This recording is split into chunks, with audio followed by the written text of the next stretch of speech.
यहाँ पे मध्य प्रदेश में बहुत बार आने का मौका मिला।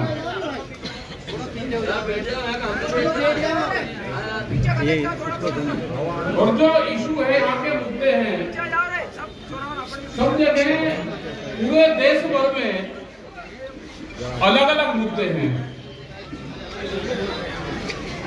और उनका कनेक्शन भाव पे जाता है कि फसलों के दाम मिल जाए। अभी बहुत लोग यहाँ पे हैं, उनके सबके दिमाग पर हमको सबको ये है कि खेती नुकसान का होता हो रहा, खेती में कोई लाभ नहीं है, यही है सबको। लेकिन हमने कहा कि खेत, हमारा किसान खेत में झुका काम करता है, वो खेत में हल चलाने में, ट्रैक्टर चलाने में बेईमानी नहीं करता, वो पूरी मेहनत करता है। तो इसका मतलब क्या है? इसका मतलब है कि दिल्ली की कलम बेईमान है, किसान का हर ट्रैक्टर बेईमान नहीं है। ये बात समझ जानी चाहिए। और ये जो ट्रैक्टर यात्रा निकलती है, जो भव्य यात्रा यहाँ पे निकलेगी, मौसम साफ हो जाएगा। हमने भी ऊपर वाले से दुआ करी कि भाई जब ट्रैक्टर यात्रा निकले तो जो कुछ बरसना पहले ही बरसना, टंगिया भी ना करना, और ज्यादा धूप भी नहीं निकाल गई तो कम से कम यात्रा तो ठीक निकल जाए। तो यात्रा आपकी ठीक लगने की, बारिश जो कुछ होगी फिर अपना शाम को हो जाए। ध्यान से सुन लेना, जो बच्चा ट्रैक्टर चलाता रहेगा, जो किसान ट्रैक्टर चलाता रहेगा आंदोलन में, वो अपना खेत नहीं बेचेगा। ठीक है? इसका जो महत्व है, इस ट्रैक्टर तिरंगा किसान यात्रा का महत्व जो है वो है कि जो भी ट्रैक्टर चलाता रहेगा वो खेत में चलाओ, किसान आंदोलन में चलाओ, वो अपना खेत नहीं बेचेगा, कभी अपनी जमीन नहीं बेचेगा। जो बच्चे हमारे शहर में पढ़ रहे हैं, उनके बच्चे छुट्टियों में कभी कभी गांव में देख आते हैं उनके बालकों को, जिसका जन्म शहर में हो गया, उसका दादा गांव में रहता है, उन बच्चों को भी गांव में लेकर आओ। जब छुट्टी पड़ती है उनको गांव में लेकर आओ, उनको अपने खेत दिखाओ, नंगे पैर खेत में चलवाओ। खेत की मिट्टी उसके शरीर के जब लग जाएगी तो खेत नहीं बेचेगा। जिन बालकों को पशु के गोबर से जब भी बदबू आनी शुरू हो जाएगी, ये टेस्टिंग रिपोर्ट है उसकी, बालक की, अपने बालक की टेस्टिंग रिपोर्ट जरूर कर लेना। अगर गोबर से उसको बदबू आनी शुरू हो जाएगी तो जमीन बेचेगा। ठीक है? जिस दिन गोबर से बदबू आनी शुरू हो जाएगी तो जमीन बेचेगा। ये समझ लेना कि हमारे बाद में वो जमीन बेचेगा, क्योंकि गोबर से बदबू आ रही। तो भाई अपने संगठन को करो मजबूत, और हर महीने के तीसरे बुधवार को, जैसे आज बुधवार है, उत्तर प्रदेश में किसान दिवस है। आज क्या है? ये चल रहा है करीब करीब हो गए इसको 18-20 साल, 2008 से चल रहा है, इसको हो गए 18 साल हो गए। अगले महीने से शुरुआत कर दो। डीएम उसका अध्यक्ष होता है, सारे अधिकारी बैठते हैं, एक बार नहीं बैठेंगे अधिकारी, दूसरी बार नहीं बैठेंगे। हर महीने के तीसरे बुधवार को वर्किंग डे अगर है, और अगर उस दिन छुट्टी है तो आगे पीछे कर लो। अपनी जो भी समस्या है डीएम के, डीसी के वहां पे लेके जाओ और कहो जी हर महीने के तीसरे बुधवार को आप बैठो, हमारी समस्या सुनो। आप बैठ कर वहां पाओ, ज्ञापन दे पाओ, जो अधिकारी आओ उसके साथ में वार्ता करो। लेकिन उस दिन नारेबाजी नहीं करनी। क्या नहीं करनी? एक दिन हम समझौते के आधार पर बातचीत करते हैं अधिकारी से, उस दिन नारेबाजी नहीं होती, धरना प्रदर्शन नहीं होता। उस दिन हम आमने सामने बैठ के एक महीने की वार्तालाप करते हैं, वार्ता करते हैं उनसे।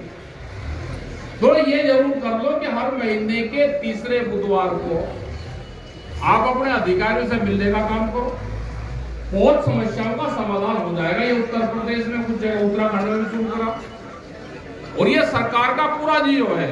सरकार तीसरी सरकार आ गई है, योगी जी तो मुख्यमंत्री बन गए दूसरी बार। पहले अखिलेश यादव था, उसके पहले मायावती थी, तो ये मायावती को शुरू हो गया था।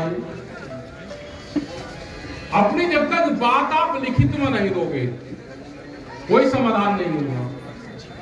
सरकारें और अधिकारी और बड़े उद्योगपति आपकी जमीन छीनना चाहते हैं। जैसे यहाँ पे भी रेलवे का निकल रहा है मामला, यहाँ पे रेलवे जो ट्रैक निकल रहे, दूसरे अधिग्रहण हो रहे हैं, सड़कों में हो रहे हैं, इंडस्ट्रीज के लिए हो रहे। मतलब एक बात समझ में नहीं आई,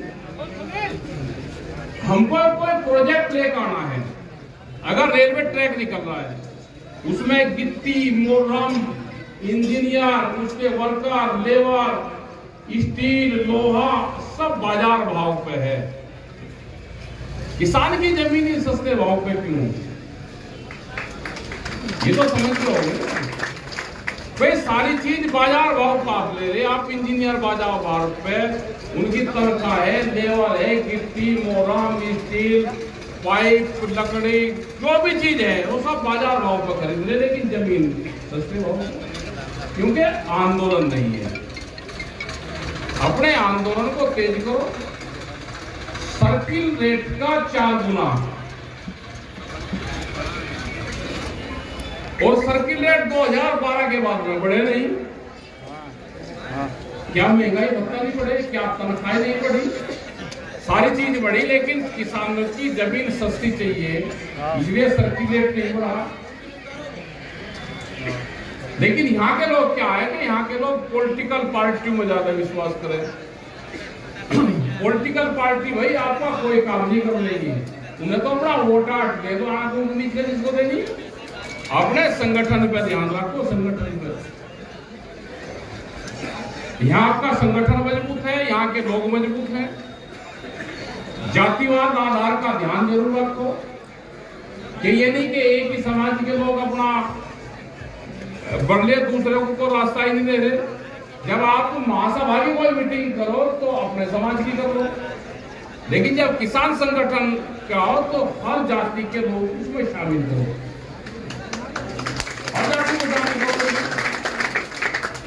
लड़ाई तो सब मिलकर लड़ेंगे ना। जितने हमारे मजदूर भाई हैं, जितने आदिवासी भाई हैं, क्या मजदूरों को ये लग रहा है कि हमको राशन सस्ते रेट में मिल रहा, हमारा काम चल जाएगा? अगर किसान को नुकसान होगा, राशन बाहर से आएगा, तो ये रोटियां तिजोरी में बंद होंगी। भूख के आधार पे रोटियों की कीमतें तय होंगी। जितनी भूख लगी उतनी रोटी, उसी का भाव बढ़ेगा। जैसे फ्लाइट में आवे हम, अभी भाव कुछ है, टिकट उसके कम हो गए, आदमी ज्यादा हो गए, भाव बढ़ा दिया।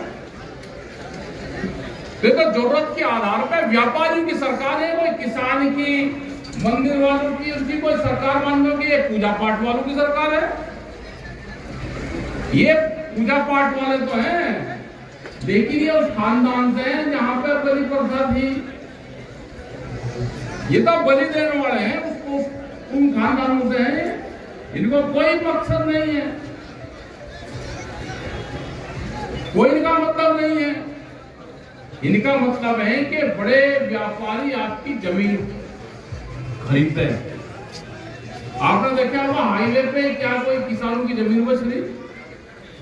ज्यादातर जमीन आपने बेच दी हाईवे की, व्यापारी ने खरीद ली, कृषि में बैनामा करवाया, पीछे जाने का रास्ता है दोनों तरफ किसान की जमीन खरीद ली, बैनामा कृषि में दीवार कर दी खड़ी। और अगर फिर ट्रैक्टर ट्रॉली लेके जाओगे, वो 8-9 फुट की चक्रोड़ है अंदर, एक 100 दोगे, ट्रैक्टर मारेगा, वो मुकदमा दर्ज करेगा। तो व्यापारी और पुलिस और सरकार मिली हुई है सारी। क्योंकि पुलिस तो क्या करे, पुलिस तो भाई, पुलिस की कलम तो सरकार की पॉलिसी में दिखाई देती है कि वो क्या कर रहा। इसी पर विश्वास करने की जरूरत नहीं। जमीन मत बेचो, वे पहले आपकी बाहर की जमीनें खरीदेंगे और फिर अंदर आपको तंत्र के अंदर की जमीन खरीदेंगे। तो अपनी जमीन बचा कर रखो, खेती में नुकसान नहीं है। दिल्ली की कलम बेईमान होगी, इसको सुधारना पड़ेगा। और अपने संगठन पे ध्यान दो, आंदोलन पे ध्यान दो, अपने ट्रैक्टर पे ध्यान दो। ट्रैक्टर ही पूरा पड़े, यहाँ तो सारों पे तो छतरी लगा रखी, तो बिना छतरी का बम्पर मजबूत और बिना छतरी का ट्रैक्टर, हर बार धुआं ही धुआं है। देखा तो होगा दिल्ली में 4 लाख से ज्यादा ट्रैक्टर थे। जब अपनी मीटिंग करो तो ट्रैक्टर से ज्यादा जाने की कोशिश करो, ट्रैक्टर लाइन में चलाओ। बहुत आदमी ये कहते हैं जी किसान जो दिल्ली का आंदोलन कर उससे क्या फायदा हुआ जी? हाँ हुआ भाई फायदा, सरकार हमारा नाम ले लेगी, हमें ये फायदा हुआ। आज हमारे भी किसान तिरंगा याद कर रहे, तो आज सरकार ने भी आज ही कर दी, पुलिस भी तो आज ही है। आज किसान यहाँ पे कम आवे तो आज ही खाद दे रहे, हमने कहा रोकना नहीं, जिसे आज जो कुछ मिल रहा है आज ही खाद मिल रहा पूरे उसमें। तो कम से कम जब प्रधानमंत्री या देश के कोई भी बोलते हैं नेता या यहाँ का मुख्यमंत्री बोल लगा तो किसान का नाम जरूर लेगा। तो ये हुआ कि उनके दिमाग में से किसान शब्द नहीं निकलने देना, ठीक है जी, किसान शब्द नहीं निकलने देना। और अपना भाई पगड़ी टोपी गमछा कुछ ना कुछ रखे, तो पहचान कैसे होगी? पहचान तो उसी से ही होगी ना, अपना ग्रीन 2 लाख को टोपी लाख को टोपी लगते भाई किसान तो पगड़ी बांधता था। राजस्थान के लोग ज्यादातर तो भाई राजस्थान से आ रहे, तो राजस्थान में हमें पगड़ी सम्मान को तो समझ दी, बांध किसी ने रखी नहीं। ये भी एक अभियान चलाना पड़ेगा, पगड़ी अपनी बांधो, जो अपनी परंपराएं हैं उससे नहीं हटना चाहिए। भाई राजस्थान में गर्मी ज्यादा थी तो इसलिए हमारे पूर्वज बांधते थे, हम जैसे जैसे गेहूं सरक गए तो हमने पगड़ी बांधनी छोड़ दी, क्योंकि मुंह सब ठीक हो गया। हम भी राजस्थान से ही आए थे, फिर हरियाणा आए, फिर हरियाणा से यूपी गए। हम आपसे पहले आ गए, आप थोड़े से लेट आए बनते ही सब वो कहीं के लिए। यहाँ पे बड़ी दिक्कत है पूरे प्रदेश में फसल बीमा योजना की। क्या इस तरह की पॉलिसी बनेगी कि नुकसान किसान का हो उसको मिली नहीं रहा? हमने सरकार को ये कहा कि इंडिविजुअल खेत को इकाई माना जाए, जिस खेत का जितना नुकसान है उसकी भरपाई मिल जाए। अब होता क्या है कि ब्लॉक स्तर पर होगा ये, यहाँ पे 2 गांवों में नुकसान होगा, 10 गांवों में नुकसान नहीं हुआ तो उसका जो पूरा बट गया, तो जिसका नहीं हुआ उसको भी मिल गया, और जिसका नुकसान हो गया 100% या 70% उसको मिला नहीं। तो सरकार ये है कि जो बीमा कंपनी है उसका ऑफिस बतावे, डिस्ट्रिक्ट लेवल पे उसका ऑफिस होना चाहिए। ऑफिस लिखा हुआ है कि ये इसका बीमा कंपनी का ऑफिस है, इस बीमा कंपनी ने यहाँ पे क्षेत्र में ये पैसे लेकर जा रही, ना तो किसी बीमा कंपनी के ऑफिस का पता, ना उसके अधिकारी का पता। कौन अधिकारी सरकारी देख रहा है, हमारे अधिकारी, ना उनका पता किसी का। तो बीमा कटता है लेकिन मिलता नहीं, ये भी बड़ी प्रॉब्लम है।